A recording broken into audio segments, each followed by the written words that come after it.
In today's video, I'm going to share with you 3 European gold coins that bullion investors should consider when looking to add some of the yellow metal to their stack.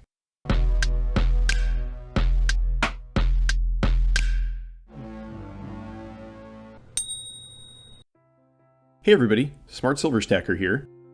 Let's talk about European bullion coins, specifically gold bullion coins. From the 1870s until the onset of World War I in 1914, nearly every country in Europe, and the world for that matter, was on the classical gold standard. During this time period, gold and the respective national currencies were one and the same, and a large quantity of gold bullion coins in a variety of denominations were minted and circulated. Many of these coins survive today, and in addition to being a unique piece of history, they are also worthy of consideration for those investing in and stacking physical gold bullion. I want to discuss some of the pros and the cons of owning these European gold bullion coins, and also share with you 3 of my personal favorites. Starting with the cons. The first thing you might notice when looking at the specs for some of these European gold coins is that their weights are somewhat unusual by modern standards. For example, a French 20 franc gold Rooster weighs 6.45 grams and contains 0.1867 troy ounces of pure gold. For stackers accustomed to modern coins that come in nice increments like 1 troy ounce, a half troy ounce, or 1/10 troy ounce, these seemingly arbitrary weights might make the mental math of bullion shopping a little uncomfortable. A good rule of thumb to help with this is to simply take the price of the coin in question and divide it by the actual gold weight of the coin. This will give you the cost per troy ounce of the gold, and will allow you to compare coins of different weights more easily. Another issue detractors of these gold coins might raise is that they are not as recognizable as modern bullion coins, such as the American gold eagle or the Canadian maple leaf. Due to the near universal gold standard of the time, there were quite a variety of these coins minted. As a result, it is true that some of the more obscure varieties may not be readily recognized by potential buyers. For this reason, I think it's best to stick to the most recognizable and common varieties of these coins, and I'll talk a bit more about that in just a moment when I get into specific coins.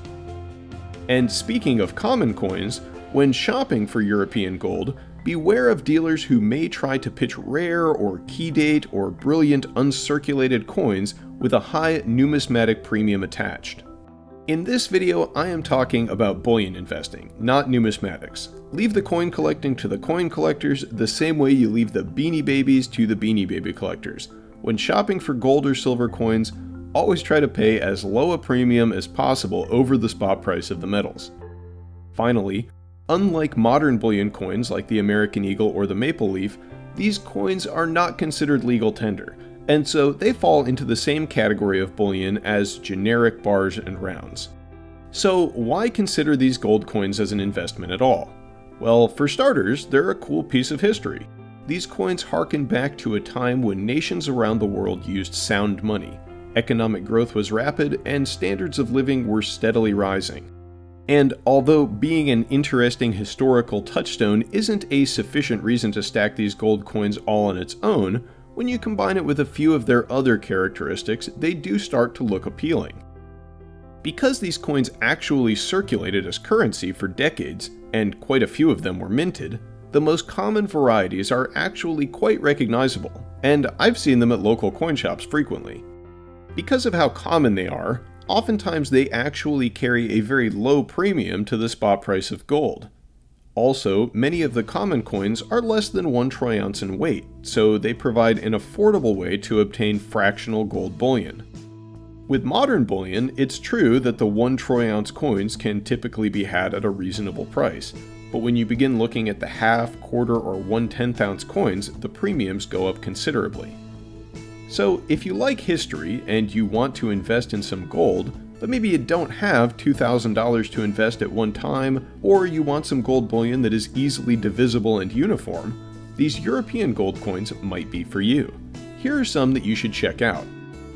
The 20 franc gold French Rooster. I'm starting with this one because it's my favorite. Featuring the Gallic Rooster, a symbol of France, these coins were minted in 90% gold from 1899 to 1914, when the onset of World War I halted production and brought an end to the classical gold standard. French roosters were minted in denominations ranging from 5 francs to 100 francs, but the most common and recognizable is the 20 franc rooster. I see these often at local coin shops, and they're one of my favorite ways to stack gold. And I can almost guarantee you that if you take one of these to any bullion dealer, they will immediately recognize what you are showing them. Each coin contains 0.1867 troy ounces of gold, so they make a nice fractional gold bullion investment, right between your common 1/10 and 1/4 ounce coins. Next up is the 20 franc Swiss Helvetia. The reverse of these coins bears the Swiss shield with an ornate design, and the obverse includes the Helvetia, the feminine personification of Switzerland. These 90% gold coins were minted from 1897 all the way to 1935 because the Swiss were smart enough not to get involved in the First World War. It's interesting to note that the 20 franc Swiss Helvetia contains exactly the same amount of gold, 0.1867 troy ounces, as the French 20 franc Rooster.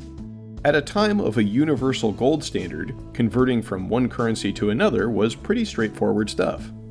This coin is one that I've also seen frequently for sale in local coin shops, typically with a low premium, so it makes another great choice for fractional gold.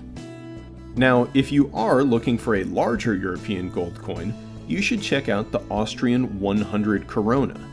Originally minted from 1908 to 1914 in the Austro-Hungarian Empire, the 100 Corona gold coin is 90% gold with an actual gold weight of 0.9802 troy ounces.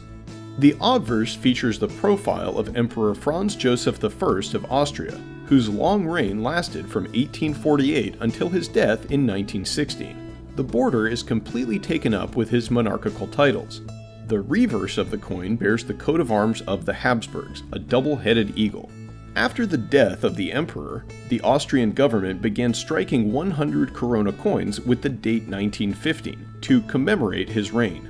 These restrikes, as they are known, enjoyed significant popularity in the US from 1933 to 1971, when gold bullion was outlawed by executive order. Gold coins with collectible interest, defined by the government as those dated before 1933, were legal to own. As a result, the Austrian government produced and exported many 100 gold coronas to the US during this period, where they enjoyed significant popularity until the restrictions on private gold ownership were lifted.